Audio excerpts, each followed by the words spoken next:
Olá meninas, boa noite, tudo bem com vocês? Espero que tenham tido uma ótima semana. Bom meninas, antes de começar na nossa aula de hoje, eu vou dar uma revisada para a gente dar continuidade à nossa disciplina, tá bom? Então é o seguinte, na aula passada a gente comentou a respeito de um professor de economia, James Heckman, que ele diz o seguinte: o investimento é primordial na primeira infância, na educação infantil.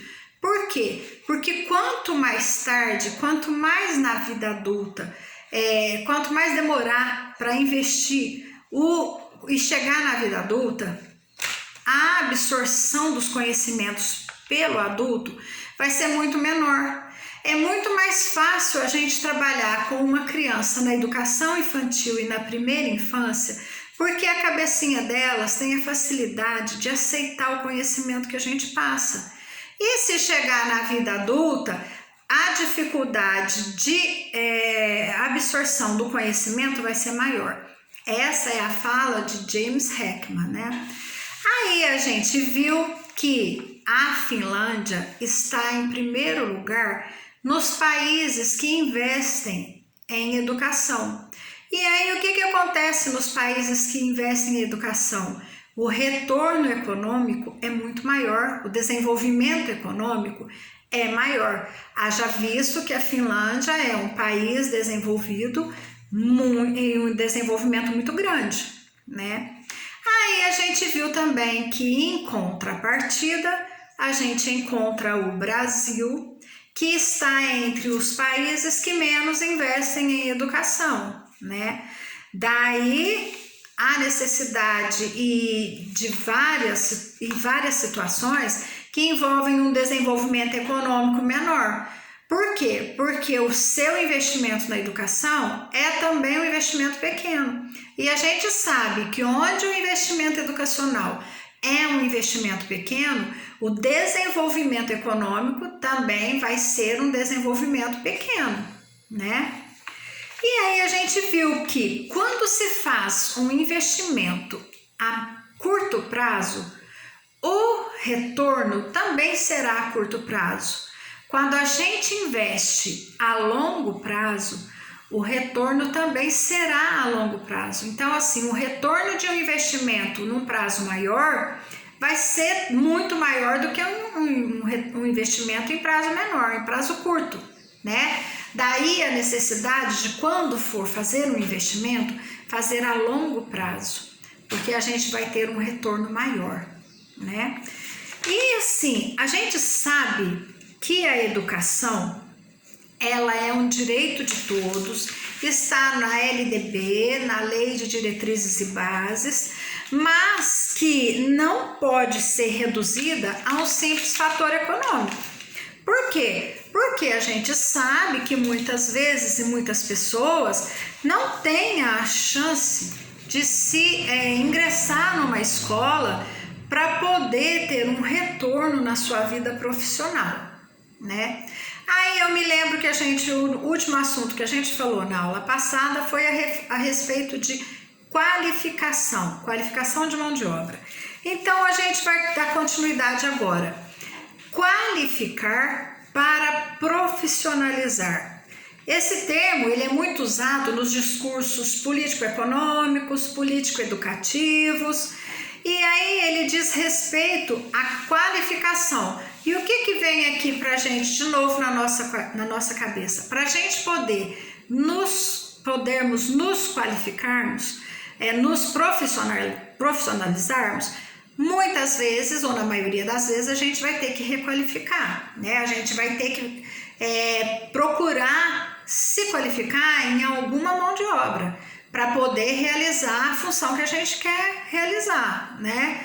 Então, assim, um engenheiro, alguém que pretende ser engenheiro, vai ter que fazer engenharia. E aí ele vai se requalificar de acordo com as normas da engenharia e trabalhar em cima dessas normas. Uma pessoa que deseja ser médico vai fazer medicina e vai se requalificar de acordo com as normas que exige a medicina. Então, assim, nós precisamos estar nos reciclando e nos requalificando no nosso dia a dia. Um professor, ele não tem como ficar numa sala de aula sem se requalificar. A requalificação de um professor exige uma pós-graduação, exige vários cursos de extensão.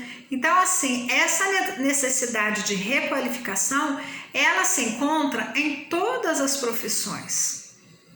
Aí, o que aconteceu? Passou o tempo e veio a introdução das novas tecnologias. E as novas tecnologias, elas nos influenciaram no desenvolvimento dos professores para a requalificação do seu trabalho. Por quê? Porque através da tecnologia a gente pode fazer um curso online, a gente pode fazer uma pós-graduação online. Então, assim, muitas vezes, vários profissionais que não tiveram a chance de fazer uma graduação vão estar conseguindo fazer através da educação à distância, que é o que veio com a tecnologia.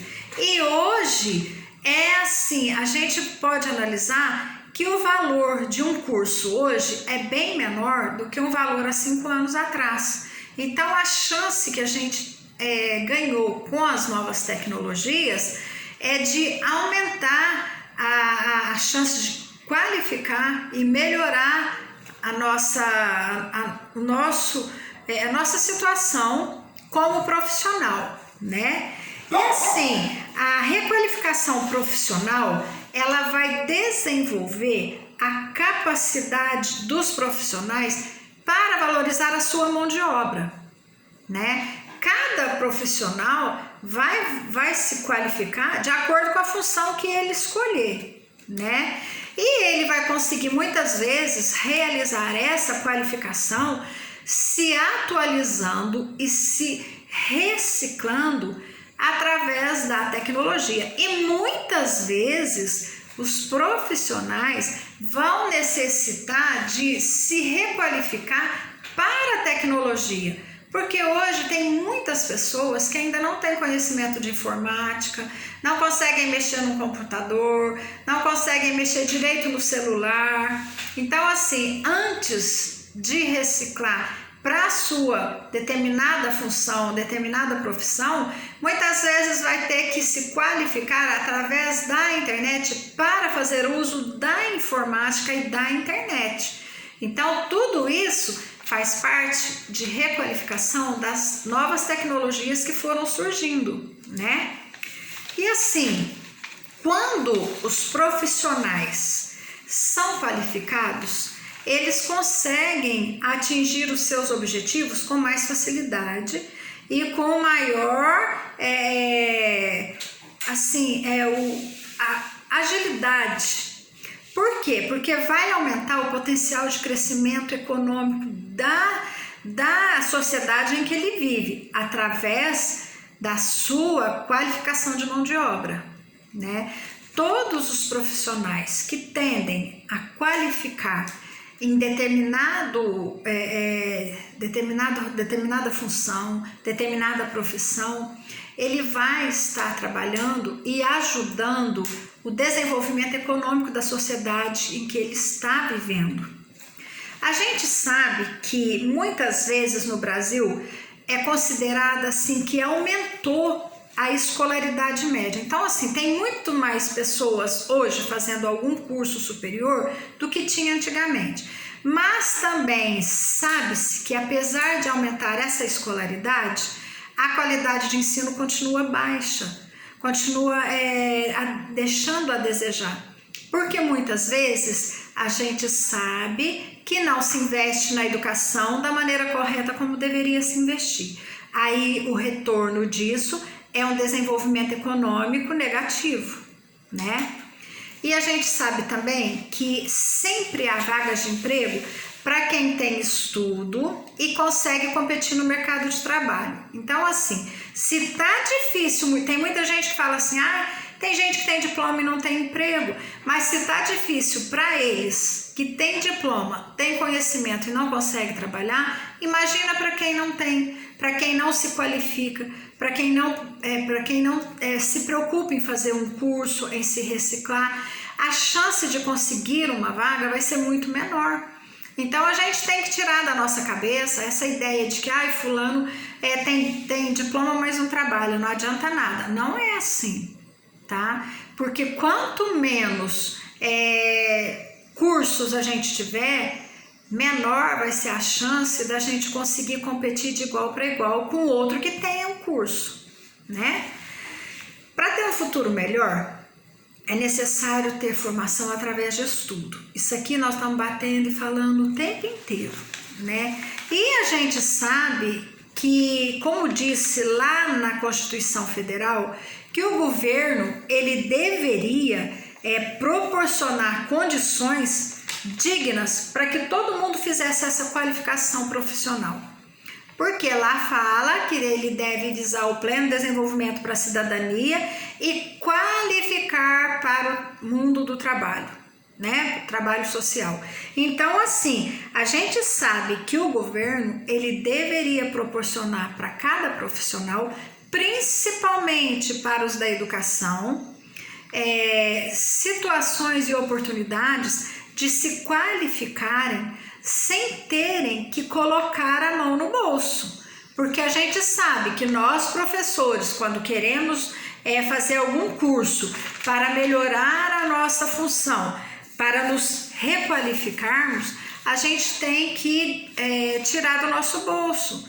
O governo acaba não investindo em nada para nós, né? O governo não tem uma verba que fala assim, essa verba é para os professores fazerem cursos de tal fase a tal ano, se é educação infantil, não.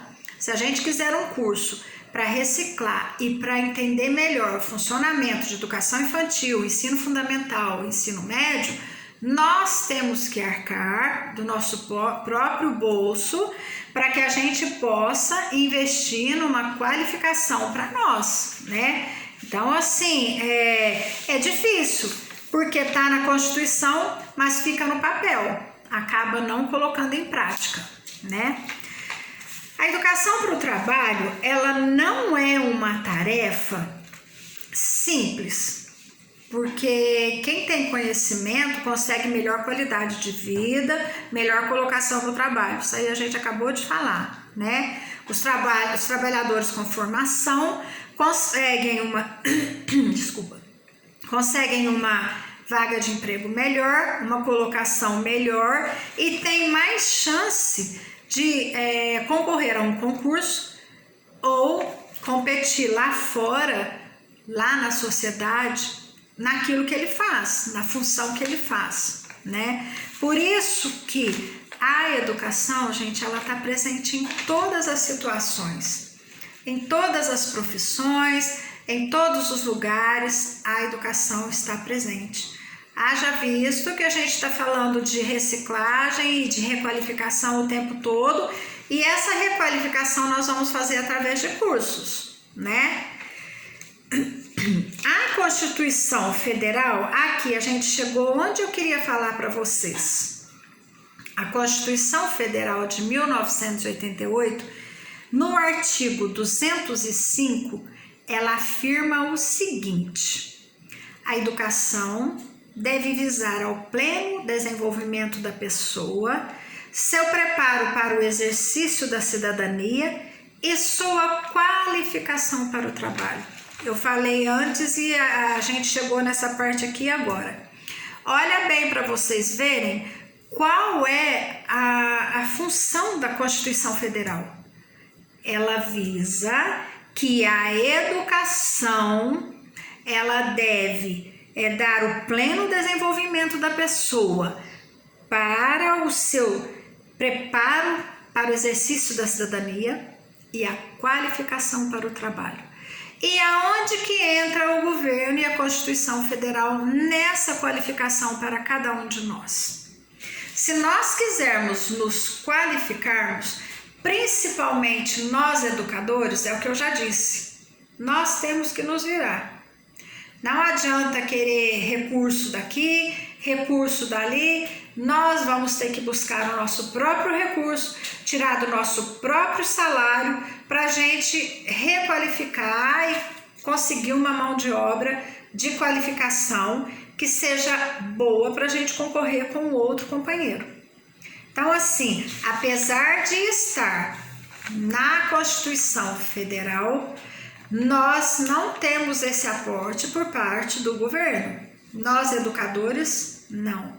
Qualquer curso que a gente vai fazer, um curso de graduação, um curso de pós-graduação, um curso de extensão, nós é quem temos que arcar, tá? O governo não nos ajuda com nada. Então, assim, é um plano que está na Constituição Federal, que é a lei maior do nosso país, que rege o nosso país, mas que está só no papel.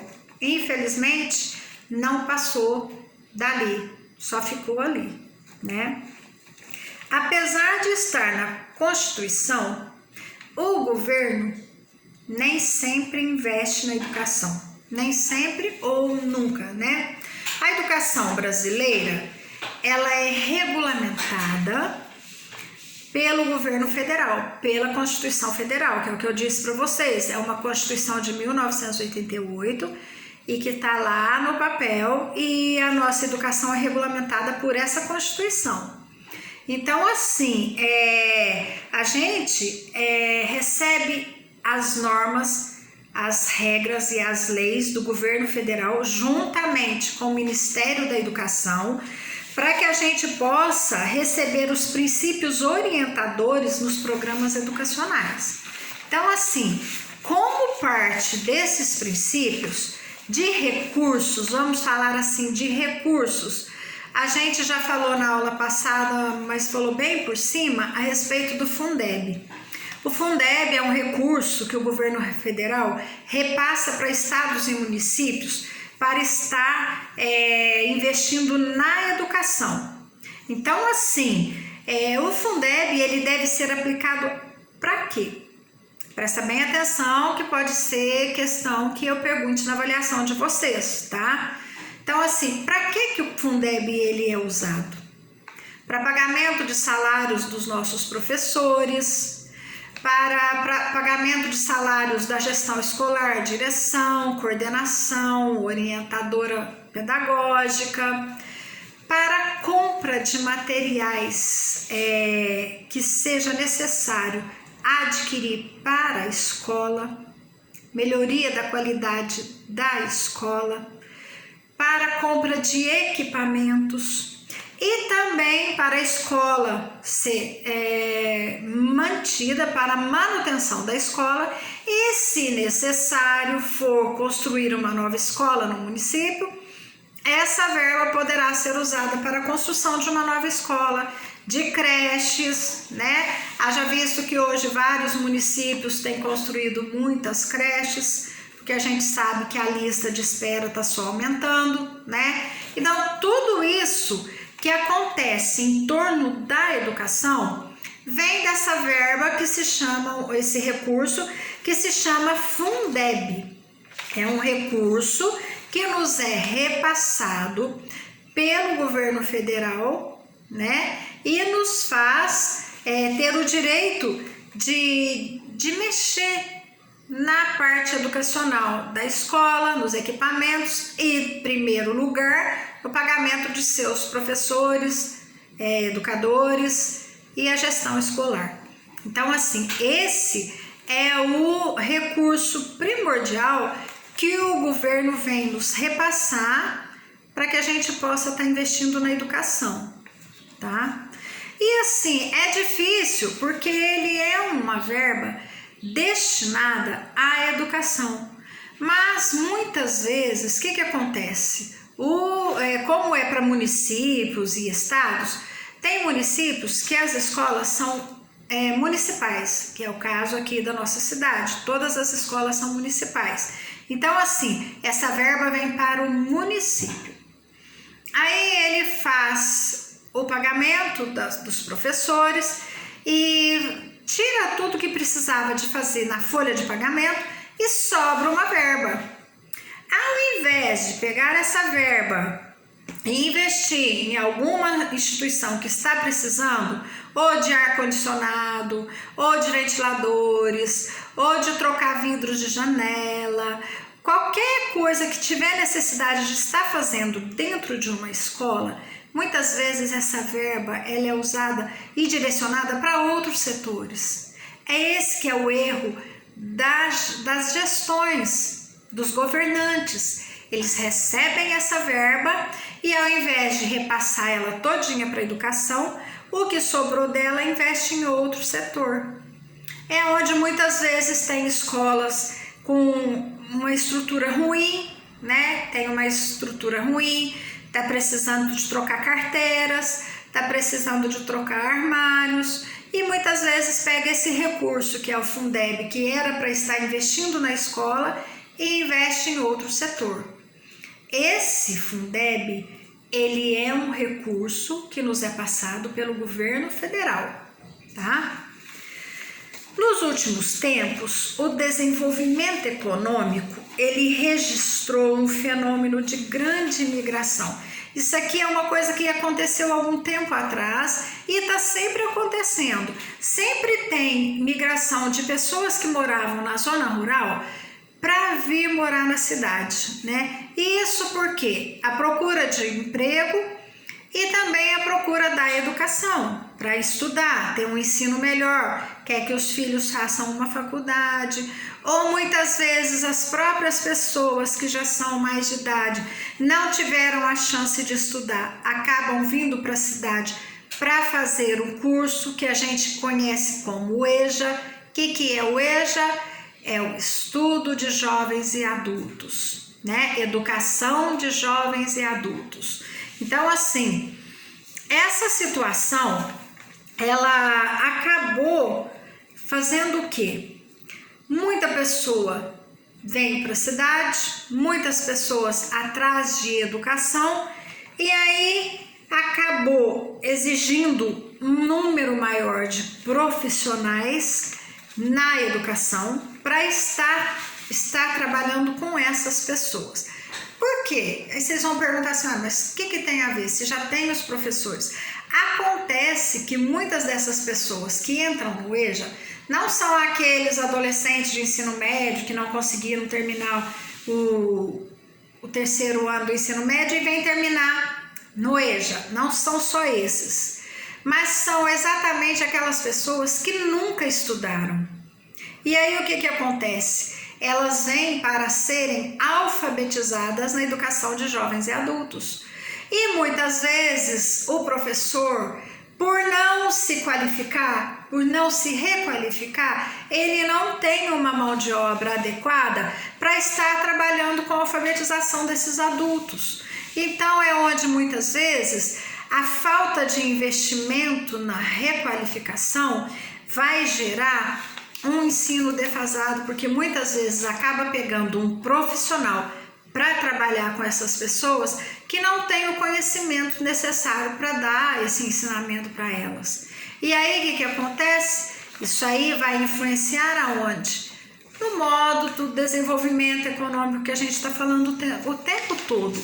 Por quê? Porque muitas vezes essas pessoas vão acabar repetindo, e na EJA não é um sistema de reprova, porque que tem um tempo e sai. Porque tem pessoas que vão entrar na EJA para fazer o primeiro ano das séries iniciais. Tem pessoas que chegam ali, gente, que não sabem escrever o nome, não conhecem o alfabeto, não conhecem as vogais. Muitas vezes eles têm algum conhecimento de zona rural que nós não temos, que é o que eles vivem no dia a dia deles. Mas em questão de alfabetização, eles não sabem ler, eles não sabem escrever, muitos não conseguem nem assinar o nome e muitas vezes eles estão ali apenas para aprender a escrever o nome, que esse é o maior sonho de todos eles.